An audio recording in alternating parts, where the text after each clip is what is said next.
There are thousands of different mushrooms and fungi in the world, and although I truly love them all, there are some that hold a very special place in my heart. These are medicinal mushrooms, or functional mushrooms, and although they're becoming more and more popular every single day, the idea of mushrooms being anything more than just a garnish on your pizza is still a pretty novel concept for so many. In this video, I want to go over the basics of medicinal mushrooms, including what's in them, what makes them so special, and the top types that you need to know. By the way, if you like mushrooms as much as I do and you want to see more mushroom content, please take a second to hit that subscribe button. Also, if you feel like it when you're down there, hit that like button as well. It really helps the channel grow.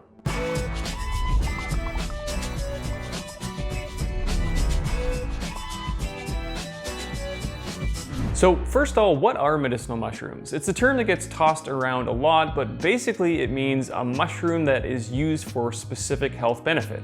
Immune support is the common unifying factor among medicinal mushrooms, but they're also used for cognition, for focus, for energy, for vitality, and for just general health and wellness. And the concept is nothing new either. I mean, medicinal mushrooms have been used since ancient times in one form or another. Now, these types of mushrooms aren't the ones you'll typically find at the grocery store unless you're shopping in the supplement aisle, and they don't really have great culinary properties either, and they can be really woody and bitter with a few exceptions. So instead of being cooked, medicinal mushrooms are usually ground up and extracted and turned into either a powder, a capsule, or a tincture.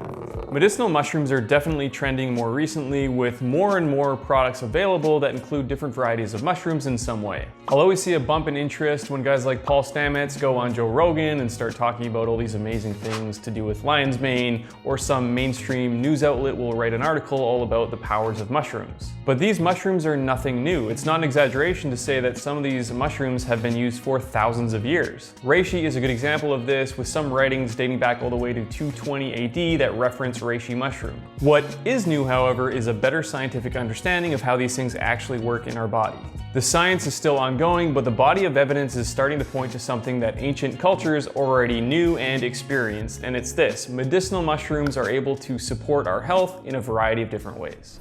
So what is the magic inside of the mushrooms? And of course, it's not real magic, it's compounds that can be extracted, isolated, and studied, and here are the top ones that you need to know. First off are the beta-glucans, and I won't harp on this too much because I did do an entire video about beta-glucans, which you can check out, but basically beta-glucans are a special type of polysaccharide that's able to interact with our immune system and modulate our immune system and support our immune system in a variety of different ways. In short, they are a complex carbohydrate that's made up of a long chain of sugars. Now, these aren't sugars like you'll find in candy. These are special beta-linked polysaccharides or sugars that again are able to interact with our immune system. Fungal beta-glucans are the main reason why mushrooms are used for immunity, and they are hot water soluble, which is why a lot of people like to use mushroom tea. Another important compound are the triterpenes. These are a class of compounds that are alcohol soluble and are thought to be responsible for some of the antiviral, some of the anti-inflammatory, and in some cases the hypnotic properties of mushrooms. There are unique types of triterpenes in specific mushrooms. Most notably are the ganoderic acids in reishi mushroom or Ganoderma lucidum, and the betulinic acid in chaga. Mushrooms also contain sterols, most notably agosterol, which is actually a precursor to vitamin D. So if you leave certain mushrooms out in the sun long enough, or you expose them to UV lights, they actually massively increase the amount of vitamin D in the mushrooms, which is why sometimes you might see vitamin D supplements that are made from mushrooms. So let's talk about some of the different types of medicinal mushrooms. Now, the relationship that medicinal mushrooms can have with our physiology is really complex, and mushrooms can work in all sorts of different ways, but I find it helpful to think of each functional mushroom as having its own superpower. In other words, each mushroom type has its own unique characteristics and can benefit us in different ways. First up is lion's mane, and this is probably one of the most popular medicinal mushrooms right now, and the thing that characterizes lion's mane is its ability to help with cognitive function, and people use it for mental clarity and for focus and other kind of brain benefits. Lion's mane is one of the few mushrooms that actually is also a delicious gourmet mushroom, so although it's most commonly used as a supplement, it's no slouch in the kitchen. Next up is cordyceps, which is often thought of as the athlete's mushroom. Cordyceps is used for energy and for endurance, and its claim to fame is the potential it has to increase the efficiency at which oxygen is used throughout our bodies. Cordyceps is unique in how it grows, and some species of cordyceps actually do grow on bugs. Luckily, there are other species of cordyceps that are just as effective that don't need to be grown on bugs, like Cordyceps militaris, which can actually be cultivated on a substrate like soy or rice. We talked about the different compounds in mushrooms, and cordyceps actually has a unique compound called cordycepin. Now, cordycepin is similar to adenosine, which is a molecule that's endogenous in every single cell in the human body, which is why cordyceps has such a powerful effect on human physiology. Perhaps the most famous medicinal mushroom of all is reishi mushroom. Now, reishi is also known as the mushroom of immortality, and it's typically used for sleep support, for relaxation, for immunity, and just for overall vitality. Now, reishi is a polypore mushroom, which means it has pores on the bottom instead of gills, and a lot of spores come out of these pores, and that is another unique aspect of reishi, in which the beneficial compounds are in both the spore powder and in the fruiting body. So the best way to use reishi is to use something that is made from the fruiting body and the spore powder and is actually dual extracted. Another super popular mushroom is the turkey tail mushroom. Now, this is the mushroom that is most well known for supporting immunity. Of course, as mentioned before, basically all medicinal mushrooms share this immune supporting ability, but turkey tail is really in a league of its own. It's absolutely packed with fungal beta-D-glucans, which again are these molecules that support our immune system, and they're water soluble, which is why you'll often see people using a turkey tail tea. Interestingly, turkey tail is also the most popular medicinal mushroom used for dogs, and that might sound crazy to some people, but dogs can actually benefit a lot from medicinal mushrooms in the same way that humans do, and turkey tail is the most popular mushroom for that purpose. And finally, we have chaga, which is known as the king of medicinal mushrooms. Now, as I mentioned in the previous video, chaga isn't technically a mushroom, it's actually this hardened mass of birchwood and chaga mycelium, but it's absolutely cram-packed with all sorts of beneficial compounds like fungal beta-glucans and triterpenes. So it is also one of those mushrooms that really benefits from a dual extraction. Now, there are lots of other less popular medicinal species like shiitake, tremella, enoki, even oyster mushrooms are considered a medicinal species, and perhaps later I'll do kind of a mini guide or a video on all of those different types of medicinal mushrooms,